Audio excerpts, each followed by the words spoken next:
Magandang gabi po sa lahat. Tayo nagbabalik dito sa ating YouTube channel, Samuel Soriano TV29 para mag-discuss ulit ng another coins. At ito po ay ating hilig, mangulikta ng barya. Kaya tayo nandito nagsiselling ng kanilang mga alaga, ang presyo po ng aking mga koleksyong coins. Para malaman natin kung gaano nakataas. Ayan po.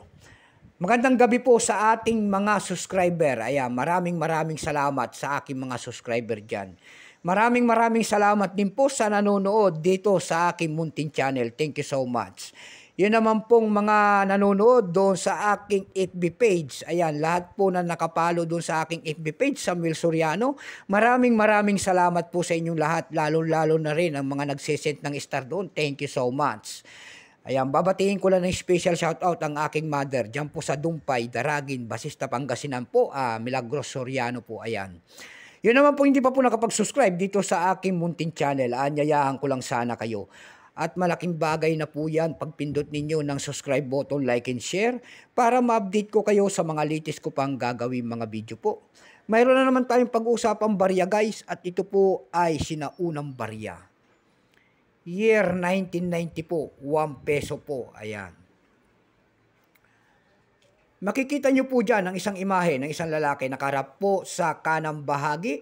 Malapit sa kanyang baba ang kanyang pangalan. Siya po si Dr. Jose Rizal, ang dakila nating bayani in the year 1990, Midmark in the Republika ng Pilipinas. Pagkatalikod natin yan, makikita naman natin ang isang imahe ng 1 peso.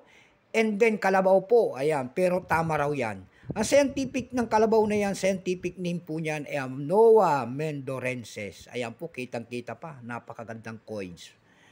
Bago tayo magsimula sa ating talakayan, kilalanin mo muna natin siya kung magkano na ang kanyang presyo.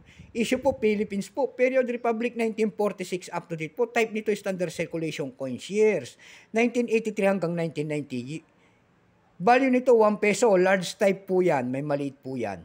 Currency piso 1967 up to date po. Composition yan ay copper nickel. May bigat lamang 9.5 grams. May habang 29 mm. May kapal po naman 1.9 mm. Hugis po niyan ay bilog, syempre. Orientation, medal alignment.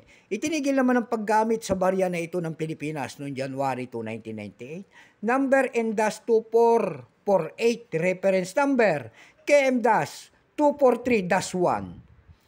Ito pong year 1990, ito po ay 37%. Wala pa pong may pakita ang ating Bangko Sentral kung ilang piraso ang ginawa sa barya na hawak natin. Pero may price na po yan doon sa ating numista.com.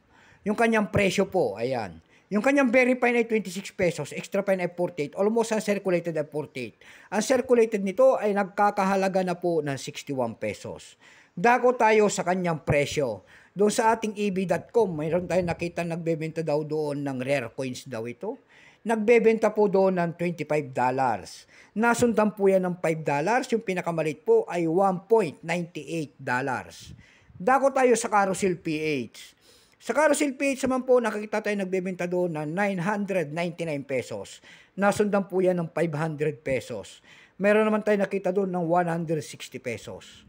Ayan lamang po ang aking may babaking kanyang presyo. Keep safe sa lahat and God bless.